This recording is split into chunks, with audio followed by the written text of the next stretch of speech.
అమూల్యను దాచిపెట్టి రామరాజుకు అవమానం జరగాలని చూసిన విశ్వ నిజస్వరూపం బయటపడేలా చేసిన నర్మదా, ప్రేమ, ధీరజ్. ఇంతకు ఏం జరిగింది? అసలు అమూల్యను దాచిపెట్టి రామరాజుకి అవమానం జరగాలని విశ్వ చూడడమేంటి? విశ్వ నిజస్వరూపం బయటపడేలా ఏం చేశారు? ఇదంతా కూడా వీడియోలో చూసి తెలుసుకునేద్దాం. ఇల్లు ఇల్లాలు పిల్లలు అప్కమింగ్ ఎపిసోడ్స్లో ఏం జరగబోతుందో ముందుగా తెలుసుకోవాలి అనుకుంటే వీడియోని లైక్ చేసి ఛానల్ని సబ్స్క్రైబ్ చేసుకోండి.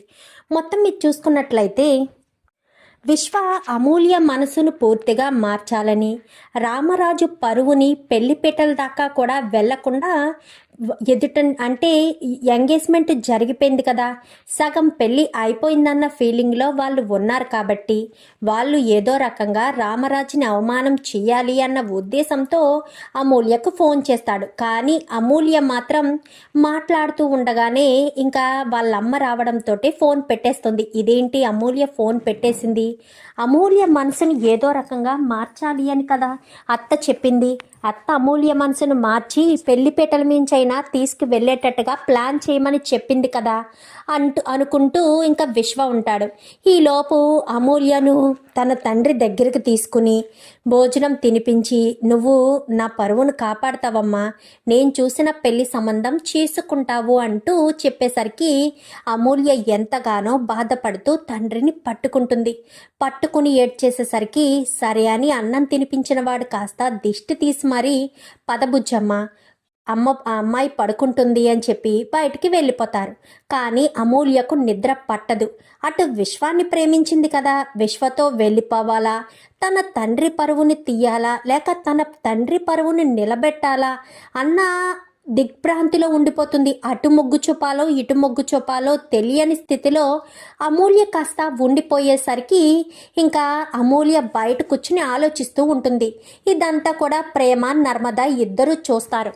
చూసి ఈలోపు వాళ్ళ భర్తలను అంటే ముగ్గురు వదిళ్ళు, ముగ్గురు అన్నయ్యలు మొత్తం అంతా కూడా వచ్చి అమూల్య చుట్టూ కూర్చుంటారు. కూర్చునేసరికి ఏంటమ్మా దిగులుగా ఉన్నావు అని చెప్పనేసరికి అదేమీ లేదన్నయ్య అంటూ మాట్లాడడంతో, నువ్వు విశ్వాన్ని ప్రేమించావని మాకు తెలుసు, కానీ విశ్వ లాంటి వాడు మన కుటుంబానికి హాని చేసేవాడే తప్ప నిన్ను నిజంగా ప్రేమించేవాడు కాదు. నిన్ను ట్రాప్ చేసి మరీ తను కావాలని నిన్ను ప్రేమించినట్టు నటిస్తున్నాడు.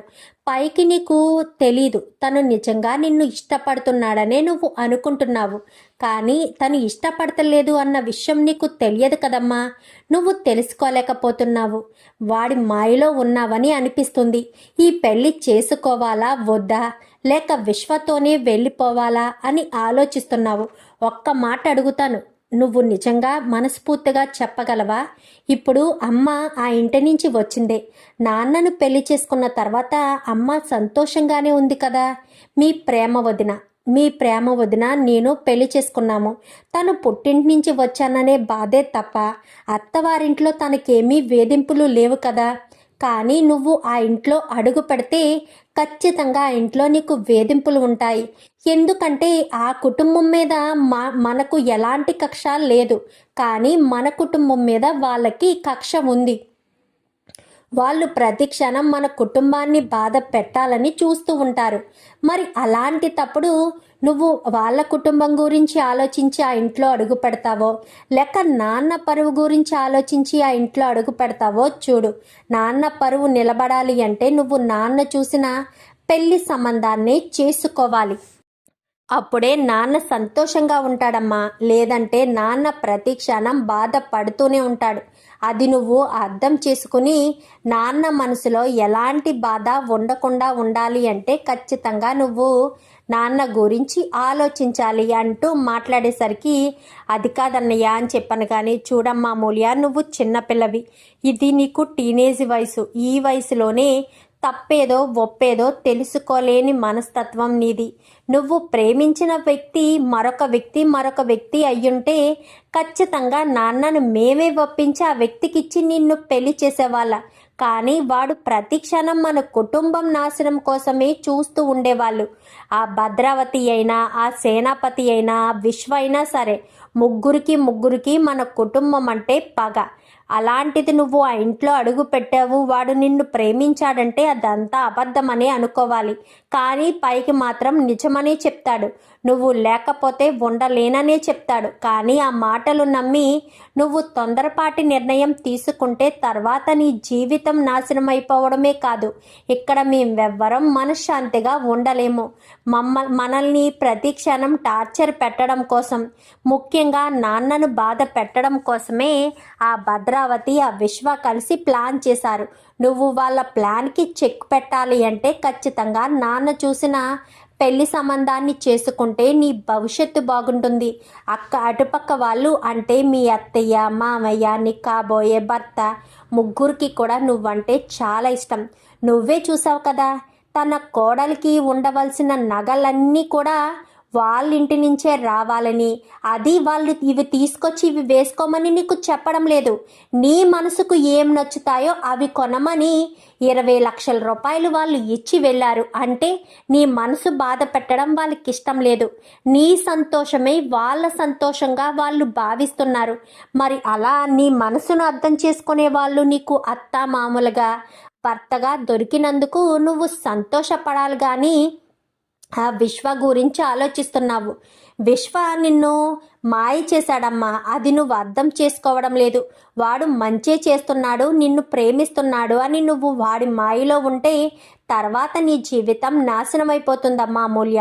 అది అర్థం చేసుకో. ఎవరు ఏం చెప్పినా నీ మంచి కోసమే చెప్తాము, నీ బాగు కోసమే చెప్తాము. నువ్వు సంతోషంగా ఉండాలి అన్న ఉద్దేశంతోనే చెప్తాము. అది నువ్వు అర్థం చేసుకుని బాగుపడితే నీ జీవితం చక్కగా ఉంటుంది. నీ జీవితం బాగుండాలి అనే మేము ఇదంతా చెప్తున్నాం అమూల్య. అర్థం చేసుకో. ఒక్క క్షణం ప్రశాంతంగా ఆలోచించు. ఆవేశంలో నిర్ణయం తీసుకుంటే అది నీ జీవితానికే ముప్పు. ఆవేశంలో కాదు, ఆలోచనతో నిర్ణయం తీసుకో. ఎప్పుడు ఏం చెప్పినా మంచి కోసమే చెప్తారు. నీ అన్న వాళ్ళు, నీ రక్తం పంచుకు పుట్టిన వాళ్ళు నీ జీవితాన్ని బాగుండాలని చూస్తాను. నేను ఆ అబ్బాయి గురించి పూర్తిగా ఎంక్వైరీ చేశాను. ఆ అబ్బాయి పనిచేసే కంపెనీలో కూడా ఎలాంటి రిమార్కు లేదని విన్నాను. నా ఫ్రెండ్ ఒకడు ఆ కంపెనీలోనే వర్క్ చేస్తున్నాడంట. ఆ అబ్బాయి ఎలాంటి వాడు అని అడిగితే ఆ అబ్బాయి చాలా మంచివాడు, ఎవరితోనూ అనవసరంగా ఏ విషయంలో మాట్లాడడు, చాలా నెమ్మదస్తుడు అని చెప్పారు. అలాంటి మంచి వ్యక్తి నీకు భర్తగా దొరుకుతున్నందుకు మేమంతా చాలా సంతోషపడుతున్నాము. అర్థం చేసుకో అమ్మా అమూల్య అని చెప్పి అందరూ కూడా నచ్చ చెప్తారు. సరే అన్నయ్య అని చెప్పి అమూల్య కాస్త విశ్వ ఫోన్కి అప్పటి నుంచి కూడా విశ్వ ఫోన్ చేసినా కానీ అటెంప్ట్ చెయ్యదు.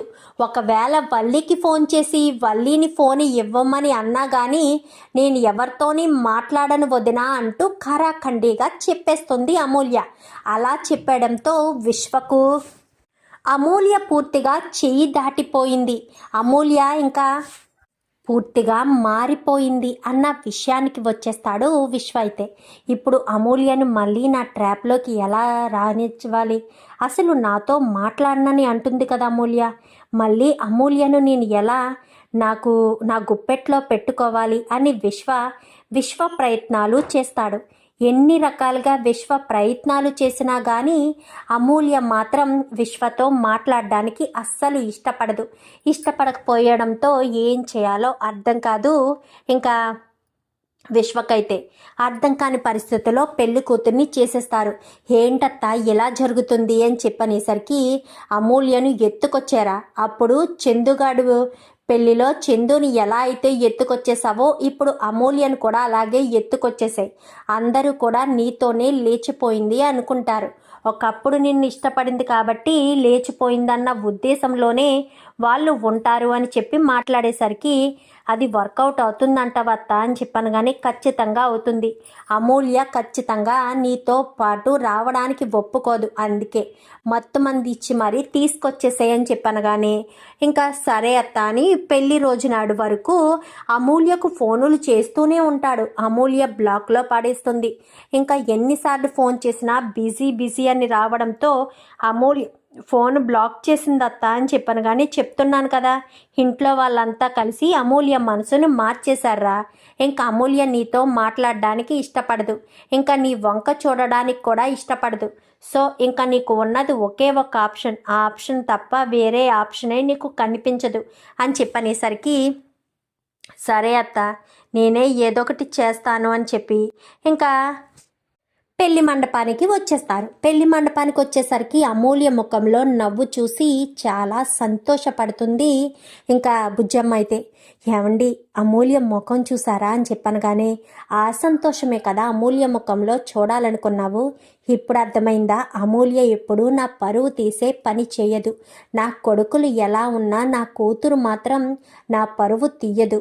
అయినా నా కొడుకులు తప్పు చేశారు అని నేను చెప్పను. బంగారపు లాంటి కోడళ్ళని ఇంటికి తీసుకొచ్చారు. ఎందుకంటే ఆ రోజు రాత్రి అందరూ కూడా కూర్చుని అమూల్య మనసుకి అర్థమయ్యేటట్టు చెప్పడం రామరాజు చూస్తాడు. చక్కగా కుటుంబం అంతా కూడా కూతురు మనసుని ఎంత చక్కగా మారుస్తున్నారు. కుటుంబ విలువలు, ఆ విశ్వగాడి నిజస్వరూపం తెలిసేటట్టుగా ఎంత చక్కగా అందరూ కూడా చెప్తున్నారు అని ఎంతగానో హ్యాపీగా ఫీల్ అవుతాడు ఇంకా రామరాజు అయితే. ఇంకా అది గుర్తు తెచ్చుకుంటాడు. అమూల్య నిజంగా చాలా సంతోషంగా ఉంది కదా అని. పదబుజ్జమ్మ అని అమూల్య దగ్గరికి వెళ్తారు. అమ్మ అమూల్య అని చెప్పనేసరికి నాన్న అని చెప్పను, కానీ ఇప్పుడు నీ ముఖంలో మా అమ్మ కనిపిస్తుందమ్మా. నువ్వెప్పుడు నవ్వుతూ ఉండాలి, చిరునవ్వుతూ ఉండాలి. నువ్వు ఎప్పుడు ఇలా నవ్వుతూ ఉంటేనే నాకు చాలా సంతోషం అనిపిస్తుంది అంటూ ఇంకా చెప్తాడు. చెప్పేసేసరికి నీ పరువు పోయే పని నేను ఎందుకు చేస్తాను నాన్న? ఎప్పటికీ నీ పరువు పోయే పని నేను చెయ్యను. నీ పరువుని నిలబెట్టే పనే నేను చేస్తాను అని రామరాజుకి గుండెలకి వాలిపోతుంది అమూల్య. అమూల్యకు దిష్టి తీయేసావా అని చెప్పాను, కానీ లేదండి ఇప్పుడు తీస్తాను అనగానే నా కూతురికి నా దిష్టే తగిలేటట్టుంది అని వెంటనే ఇంకా దిష్టి తీయమనగానే బుజ్జమ్మ దిష్టి తీస్తుంది. ఇంకా తల్లిదండ్రుల కాళ్ళకు మొక్కి ఆశీర్వాదం తీసుకుంటుంది. సరేనమ్మా అమూల్య అని చెప్పి ఇంకా సంతోషంగా కూర్చుని ఉంటుంది. ఈలోపు పెళ్లిపేటల మీదకి తీసుకొస్తారు. ఇంకా పక్కన కూర్చుని తన మొహవంక చూసి నవ్వుతూ తల దించుకుంటుంది. అమ్మయ్య, అమూల్యకు ఇష్టం లేకుండా ఈ పెళ్లి చేస్తున్నారేమో అనుకున్నాను. అమ్మయ్య, అమూల్య నా వంక చూసి నవ్వింది, నాతో ఇంకా సంతోషంగా ఉంటుంది అని ఎంతగానో సంతోషపడతాడు ఇంకా పెళ్ళికొడుకు అయితే. పెళ్లిపేటల మీద కూర్చుని వినాయక పూజ చేసిన తర్వాత పెళ్లి కూతురికి పెళ్ళికొడుకి బట్టలు ఇవ్వండి, వెళ్ళి పసుపు బట్టలు కట్టుకుని వస్తారు అని చెప్పాను, కానీ ఇద్దరికి కూడా బట్టలు ఇస్తూ ఒక హారం కూడా చేయించింది. ఇది నాకు నచ్చిన హారం, నీకు డిజైన్ నచ్చితే వేసుకో అమ్మా అని చెప్పనేసరికి అలాగే అత్తయ్య అని చెప్పాను, కానీ అత్తయ్య ఈ పిలుపు నువ్వు నన్ను ఎప్పుడు పిలుస్తావా అని ఎంతగానో ఆశపడుతున్నానమ్మా. చాలా సంతోషంగా ఉందని చాలా సంబరపడిపోతుంది వనజ. సరే పదమ్మా అని చెప్పాను, కానీ మేము మారుస్తాంలే వదిన గారు అని చెప్పి బుజ్జమ్మ అనేసరికి మేము వెళ్తాంలే అత్తయ్య అని చెప్పి ఇంకా వీళ్ళిద్దరూ ప్రేమ నర్మద ఇద్దరూ వెళ్తారు. ఇద్దరు వెళ్ళి గదిలోకి వెళ్ళిన తర్వాత చీర కట్టి సరే నేను వాష్రూమ్కి వెళ్ళొస్తాను వదిన అని చెప్పాను, కానీ సరేనని వీళ్ళు బయటకు వచ్చేస్తారు. వచ్చేసేసరికి వాష్రూమ్కి వెళ్ళొచ్చేసరికి బ్యాక్ డోర్ ఒకటి ఓపెన్లో ఉంటుంది, అంటే బ్యాక్ డోర్ ఉంటుంది. ఆ బ్యాక్ డోరు తలుపు జాయిగా తీసుకుని విశ్వ కాస్త లోపలికి వస్తాడు. నువ్వెందుకు వచ్చావు ఇక్కడికి అని చెప్పాను, కానీ నిన్ను ఎత్తుకుపోవడానికి అని చెప్పి ఇంకా స్ప్రే కొట్టి తీసుకుని వెళ్ళిపోతాడు. వెళ్ళిపోయేసరికి ఇదేంటి వాష్రూమ్లోకి వెళ్ళిన అమూల్య ఇంకా రాలేదు అనుకుంటూ తలుపులు కొడుతూ ఉంటే ఎంత కొట్టినా తలుపులు తీయరు. ఈలోపు ధీరజ్ అటుగా వెళ్తూ ఉంటాడు. వెళ్తూ ఉండేసరికి ఏమైంది వదినా అని చెప్పాను, కానీ అమూల్య లోపలుంది ధీరజ్, తలుపు తీయట్లేదు అనగానే ఒక్క తోపు తోసేసరికి లోపలంతా కూడా ఎవరు ఉండరు. బ్యాక్ డోర్ తీసుండేసరికి ఏంటి అమూల్య ఏది అని చెప్పాను, కానీ అదే అర్థం కావట్లేదు, వెనక నుంచి పారిపోయిందంటావా అనగానే లేదు అమూల్య పారిపోదు ధీరజ్, ఎందుకంటే అమూల్యకు ఈ పెళ్లి చేసుకోవడం ఇష్టమే. తను ఏమీ ఇష్టం లేకుండా కూర్చోలేదు, నవ్వుతూనే ఉంది. ఆ నవ్వు పైకి నవ్వొచ్చింది కాదు, మనస్ఫూర్తిగా నవ్విన నవ్వే అని చెప్పనేసరికి అంటే ఎవరు ఎత్తుకెళ్ళుంటారు అనగానే ఆ విశ్వగాడే ఎత్తుకెళ్ళుంటాడు అని చెప్పి గబగబా బయటికి వెళ్ళేసరికి విశ్వ కారులో తీసుకుని వెళ్ళిపోతూ ఉంటాడు. ఉంటాడు. అడుగో వదిన విశ్వ వెళ్తున్నాడు అని చెప్పి వెంటనే ఇంకా వాళ్ళ కారులో ముగ్గురు కూడా బయలుదేరేసరికి విశ్వని చాలా దూరం ఫాలో అవుతారు. ఫాలో అయ్యేసరికి విశ్వ అటు ఇటు తిప్పి ఒక చోట దాచిపెట్టేసేసరికి కనిపించదు అమూల్య. కనిపించకపోవడంతో ఆ వదిన అమూల్య అని చెప్పాను. కానీ విశ్వ, ఇప్పుడు కనుక మనం అమూల్యను తీసుకుని వెళ్ళకపోతే అక్కడ పెళ్లి పందిల్లో మావయ్య గారు పరువు పోతుంది. మావయ్య గారు పరువు పోతే మావయ్య గారు బ్రతకలేరు. ప్రతి క్షణం మావయ్య గారు పరువు కోసమే ఆరాట పడుతున్నారు. అలాంటి మావయ్య గారు సంతోషంగా ఉండాలి అంటే ఖచ్చితంగా మనం అమూల్యను తీసుకుని వెళ్ళి పెళ్లి పెట్టెల మీద కూర్చోపెట్టాలి అని చెప్పనేసరికి ఇంకా మొత్తం చూస్తారు.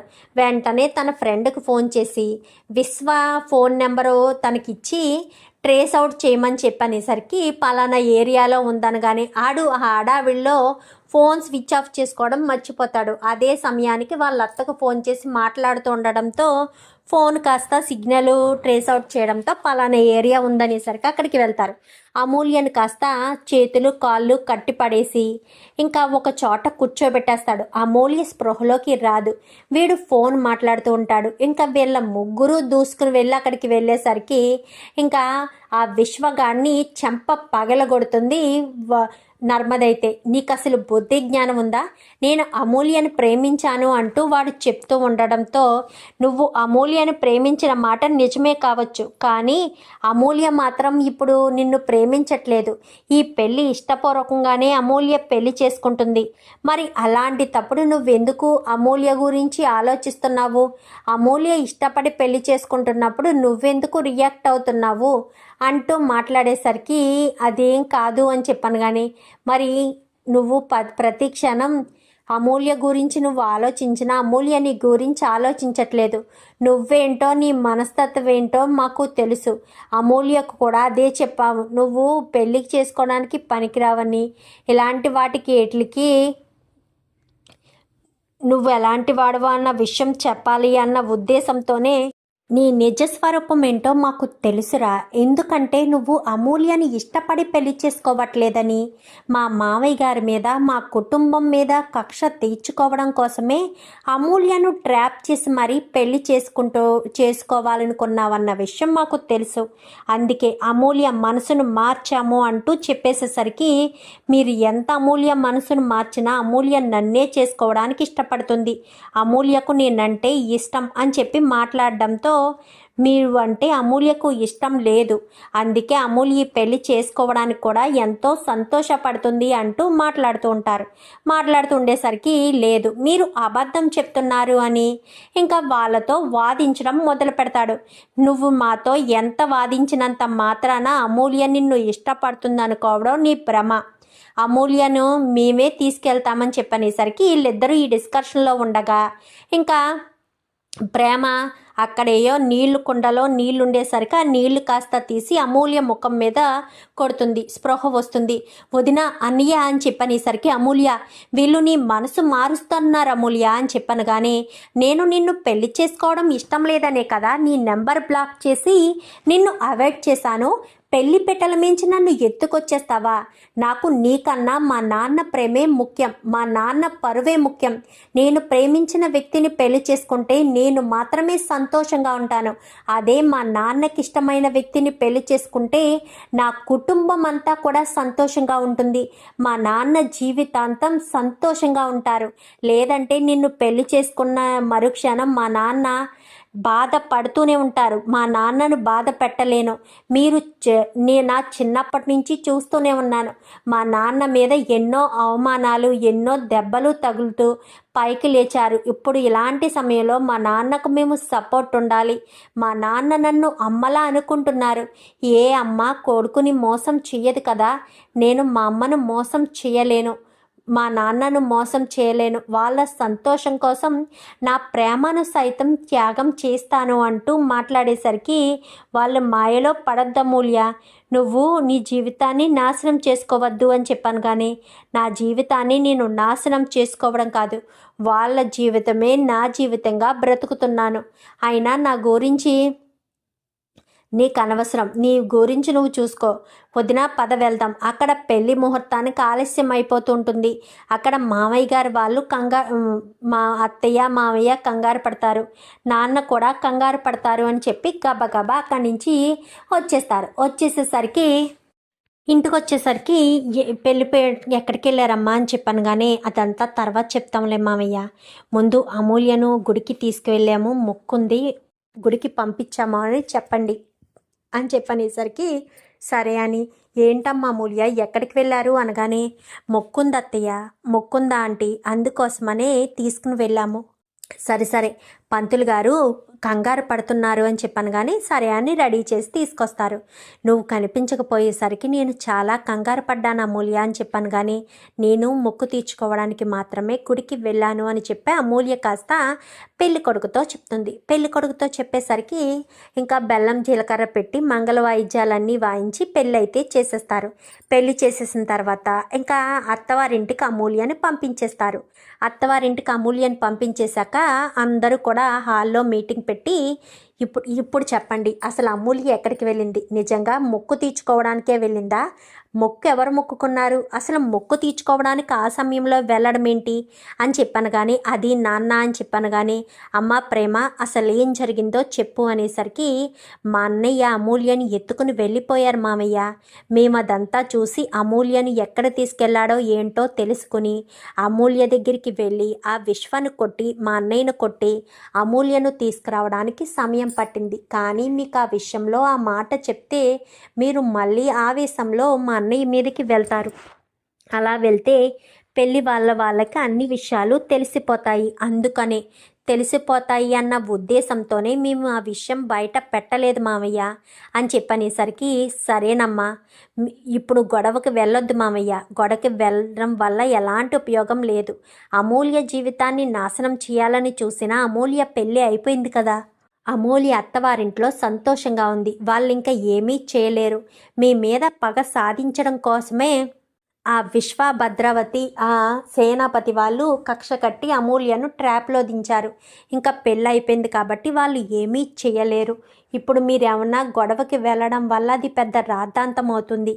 ఏదేమైనా అమూల్యని నమ్ముకున్న మనకు అమూల్య మన జీవితాలను నిలబెట్టడమే కాకుండా మీ పరువు కూడా కాపాడింది మామయ్య.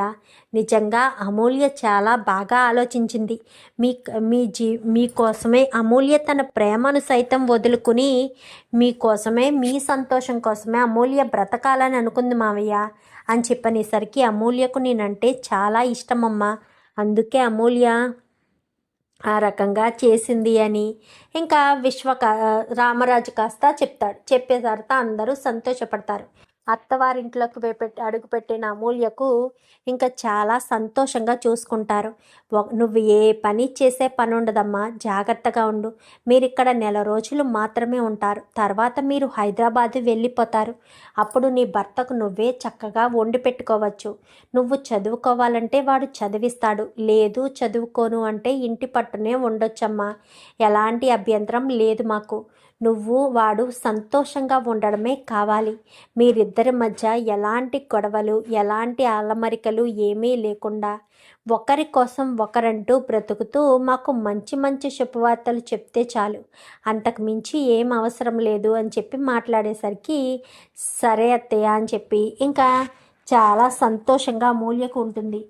అమూల్యకు ఉండేసరికి ఆ అమ్మగారింటికి వెళ్ళాల్సిన టైం వస్తుంది కదా, తిరుగుతారు కదా, అటును తిరగడంతో ఇంకా వదిలందరూ కూడా అమూల్య చుట్టూ ఉండేసరికి చాలా థ్యాంక్స్ వదిన, ఆ రోజు మీరు చెప్పినప్పుడు నా మనసు మార్చడానికి చెప్తున్నారు అనుకున్నాను. కానీ ఆ ఇంట్లో నా భవిష్యత్తు ఎంత బాగుందంటే నేను మాటల్లో చెప్పలేను. నన్ను వాళ్ళు పువ్వుల్లో పెట్టుకుని చూసుకుంటున్నారు. ఆయనైతే నువ్వు ఏ పని చేసినా చేయకపోయినా నేను హ్యాపీగా ఉండేటట్టు చూసుకో చాలు, అంతకు మించి ఏమీ అవసరం లేదు అంటూ చెప్పేసేసరికి అంతా కూడా చాలా సంతోషపడిపోతారు.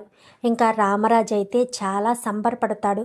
కూతురు నవ్వుతూ చిలకలా ఉండడం, ఇంకా తన ముఖంలో అంత సంతోషాన్ని చూసి తెగ సంతోషపడతాడు. ఇంకా కళ్ళంట నీళ్ళు వచ్చేసేసరికి ఏమైంది మామయ్య, ఏం జరిగింది అనగానే, నా కూతురి భవిష్యత్తు ఎలా ఉంటుందా, ఏ రకంగా ఉంటుందా అని అనుకున్నానమ్మా, కానీ నా కూతురు భవిష్యత్తు బంగారు భవిష్యత్తులా ఉండేసరికి నాకు చాలా సంతోషం అనిపించింది.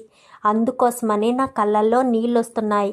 ఇది బాధతో వచ్చే కన్నీళ్ళు కాదు, సంతోషంతో వచ్చే కన్నీళ్ళు అంటూ చెప్పేసేసరికి, పోనీలేండి మామయ్య, అమూల్య జీవితం చక్కబడింది, అమూల్య సంతోషంగా ఉంది, అమూల్య సంతోషమే కోసం కదా మనం ఇదంతా చేశాము, అమూల్య సంతోషమే మనకు కావాలి అంటూ రామరాజుని ముగ్గురు కోడళ్ళు కూడా చెప్పేసేసరికి వల్లీలో కూడా మార్పు వస్తుంది. ఎప్పుడైతే విశ్వ అమూల్య పెళ్ళి జరగకుండా వీళ్ళు ఆపారో, ఇంకా అమూల్య గురించి ఇంకా నేను ఏ తప్పు చేయకూడదు, వీళ్ళిద్దరూ ఇంటి గురించి, ఇంటి బాగు గురించి ఏ రకంగా అయితే ఆలోచిస్తున్నారో నేను అదే రకంగా ఆలోచించాలి, నా అత్తవారిల్లు ఎప్పుడూ సంతోషంగా ఉండాలి అని ఆలోచించాలి. అప్పుడే వాళ్ళ జీవితం, నా జీవితం, అందరి జీవితం బాగుంటుంది అని చెప్పి ఇంకా వల్లి కాస్త అనుకుంటుంది.